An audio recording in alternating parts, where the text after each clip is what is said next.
Assalamualaikum warahmatullahi wabarakatuh. Sahabatku semua, saudaraku semua, ketika kita dihadapkan oleh sebuah masalah, di situ Allah membuat kita tak berdaya, tak bisa apa-apa, ya. Macam sahabat kita ini udah kebutuhan dunia, kita masih butuh dunia, tapi kita dunia itu nggak ada, ya kan.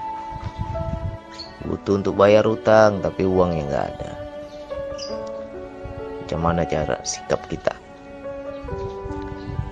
Sikap yang pertama ketika Allah memberikan ujian keburukan, ya itu kan maknanya buruk, itu sesuatu yang kita tidak inginkan. Semua orang inginnya banyak uang, ada uang, nggak pernah berutang, itu yang orang mau. Tapi ketika kita dihadapkan oleh sebuah masalah yang kita tidak inginkan, itu ujian keburukan. Langkah pertama adalah menerima. Karena di sebalik ujian yang baik dan ujian yang buruk itu juga ada af'al Allah. Ada perbuatan Allah, ada kehendak Allah. Terima dulu. Ya Allah, aku terima buruk ini ya Allah, gak enak ini ya Allah, susah aku ya Allah, aku terima ya Allah. Setelah menerima, baru kita main di wilayah yakin. Tapi aku yakin ya Allah, Engkau maha kaya ya Allah. Aku yakin ya Allah, Engkau akan menolongku ya Allah. Aku yakin ya Allah, Engkau maha segalanya ya Allah. Planet ini aja tidak berbenturan karena Engkau yang ngatur. Engkau yang maha pengatur. Apalagi urusan duniawiku, mudah Engkau atur ya Allah. Nah, di situ kita harus lepaskan logika, lepaskan pikiran, lepaskan akal kita. Jangan kita pikir-pikirkan, ya. Jangan kita main di logika. Nanti di situ akan datang yang namanya pertolongan Allah yang tidak disangka-sangka. Maknanya itu ya nggak bisa kita cerna dari mana arahnya, kita nggak bisa tebak-tebak. Main di situ. Disitulah cara Allah membuktikan kuasanya. Makanya kalau kita lagi ada masalah terpuruk, di situ kita harus mindset kita jangan pada masalahnya, tetapi baca hikmahnya. Apa nih hikmahnya? Kenapa aku dikasih susah sama Allah? Maksud Allah ini apa? Baca ke situ. Di situ Allah hendak menunjukkan kuasanya. Berarti kita harus lawan dengan prasangka baik, ya. Karena prasangka baik itu energinya bisa membuat alam semesta ini mendukung kita.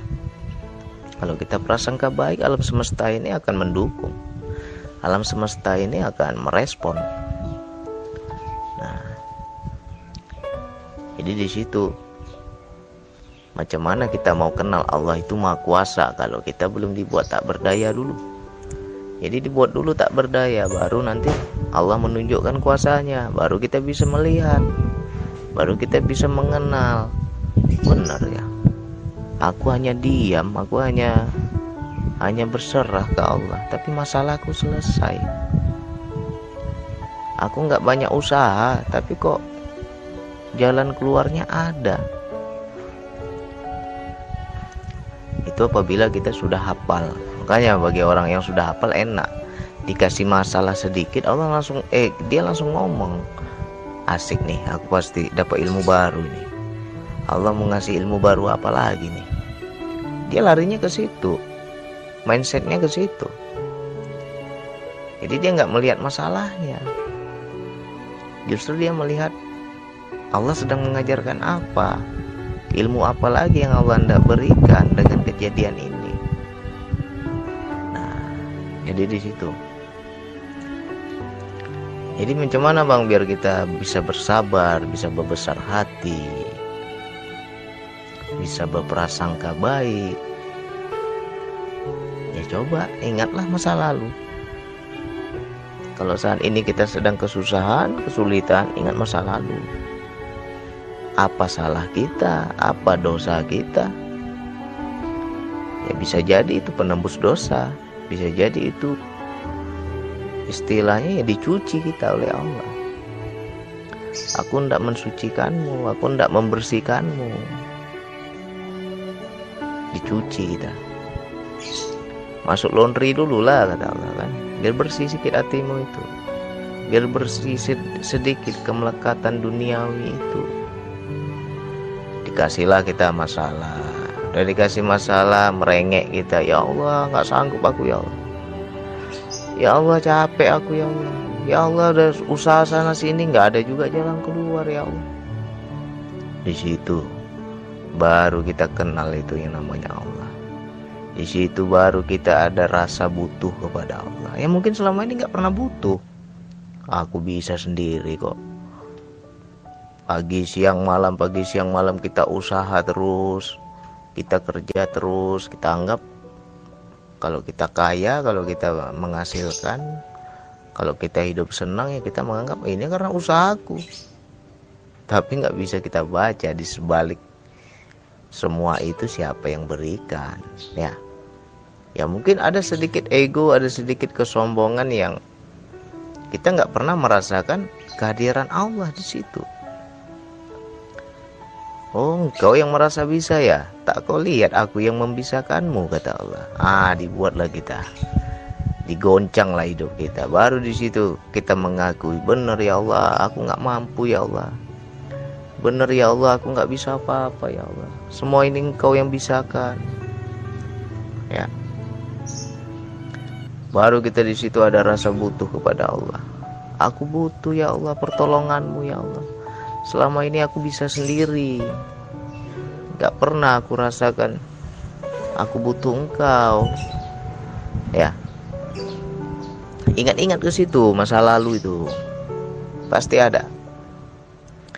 Nah, jadi di sini berbedanya ilmu dunia sama ilmu akhirat.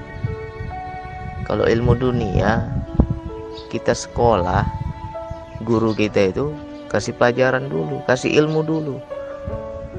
Sudah belajar baru kita diuji, baru ujian ya. Ibu tes atau bapak tes, bapak guru tes. Kalian sudah bisa atau belum? Sudah bisa menguasai ilmu yang diberikan ini atau belum? Akhirnya dikasih ujian. Itu ilmu dunia. Tapi kalau ilmu akhirat, bagaimana kita bisa mengerti sabar kalau sabar kita belum diuji? Jadi ujian dulu datang, baru setelah ujian baru dapat ilmu. Nah, seharusnya kita bersyukur. Allah langsung gurunya ini. Allah langsung yang mengajarkan dalam kehidupan. Aku dulu gak sholat, aku dulu maksiat, tapi enak kali dunia ini. Gak pernah aku kurang. Sekarang udah mulai mendekat ke Allah, kok kurang ini, kok minus, kok banyak utang. Nah, mungkin kan kita mindset kita ke situ jadinya. Mendekat ke Allah kok tambah susah. Ya sebenarnya bukan itu. Ketika mulai mendekat kepada Allah, Allah langsung mengajarkan ilmu yang sesungguhnya. Ya caranya dengan ujian. Diuji dulu baru dapat ilmu. Macam mana kita bisa mengerti arti berserah kalau kita masih bisa, masih mampu? Tunggu nggak mampu lah, dikasih dulu masalah-masalah, nggak mampu, nggak bisa apa-apa lagi, merengek kita pada Allah. Baru di situ Allah bilang, itulah arti berserah tuh. Selama ini kau bisa sendiri, kau mampu sendiri. Nah sekarang udah aku bikin nggak mampu, baru kau merengek padaku, kata Allah. Nah itulah namanya berserah. Di situ baru dapat ilmu. Ya. Jadi apapun bentuk masalah hidup kita, yang pertama diterima dulu. Ya, jangan berontak. Ketika Allah memberikan kesulitan, kepahitan, keperihan, kesakitan, terima dulu. Ya Allah, aku terima ya Allah. Mungkin ini sebagai penebus dosa-dosaku di masa lalu ya Allah. Aku terima ya Allah. Nah, habis itu baru kita rayu Allah. Macam mana cara rayu Allah? Yakinlah pada kuasanya. Tapi kan kau bilang kau maha kaya ya Allah.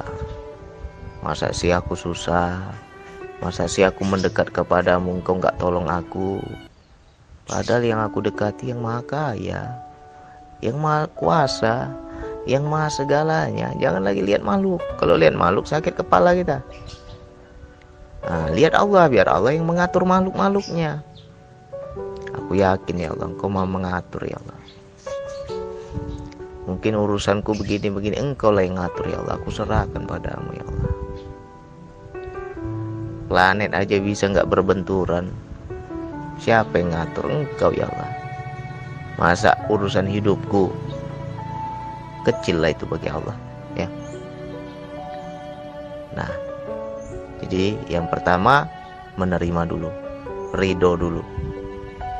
Karena kalau kita sudah ridho pada kehendaknya, pada ketetapannya, Allah akan lebih ridho lagi pada kita. Cepat ditarik itu. Ujian-ujian yang menyakitkan itu cepat Allah tarik. Nggak lama-lama itu. Sudah menerima, baru main di wilayah yakin. Aku yakin ya Allah. Yang kusembah ini yang maha kaya kok. Masa aku susah sih? Yang kusembah ini yang maha segalanya. Masa sih aku berutang-utang? Nah, main di situ. Insya Allah rezeki itu ada. Dari mana rezekinya? Nggak usah dipikir. Dari mana jalan keluarnya? Nggak bisa kita cerna. Itulah yang dibilang pertolongan Allah yang nggak disangka-sangka. Ya, main di situ kita, main di wilayah yakin itu. Dicoba ini, dibuktikan. Siapapun yang mendengar audio ini, buktikan. Kalau memang betul-betul rasakanlah sendiri. Nanti akan menambah keyakinan kita. Oke, sekian dari saya. Wassalamualaikum warahmatullahi wabarakatuh.